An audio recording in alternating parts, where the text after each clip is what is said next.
Hello guys, welcome back to my channel. তোমরা সবাই কেমন আছো? আশা করি সবাই ভালো আছো, সুস্থ আছো।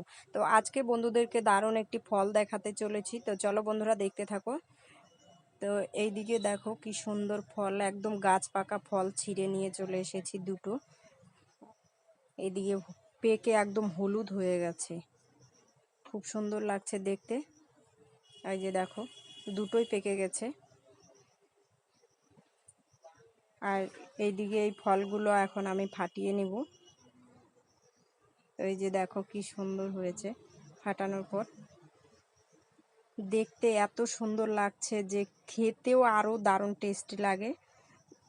আর যে দেখো, ভিতরে মনে হয় একদম আমের মতো মূলায়ন হয়ে আছে, খেতেও খুব দারুণ টেস্ট লাগে।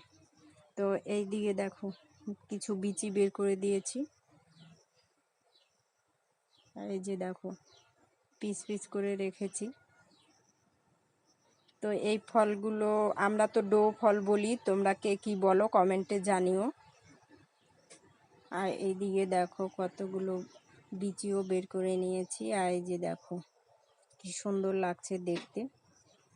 তো এই বিচিগুলো ভাবছি আজকে বাড়িতে নিয়ে গাছ লাগিয়ে দিব, তার জন্য রেখে দিয়েছি। এই যে দেখো কি সুন্দর ফল, এত টেস্ট লাগে। এই ফল সব সময় সব জায়গায় পাওয়া যায় না, শুধুমাত্র গ্রামেই পাওয়া যায়। তো এখন এই পর্যন্তই, দেখা হবে নেক্সট ভিডিওতে। টাটা।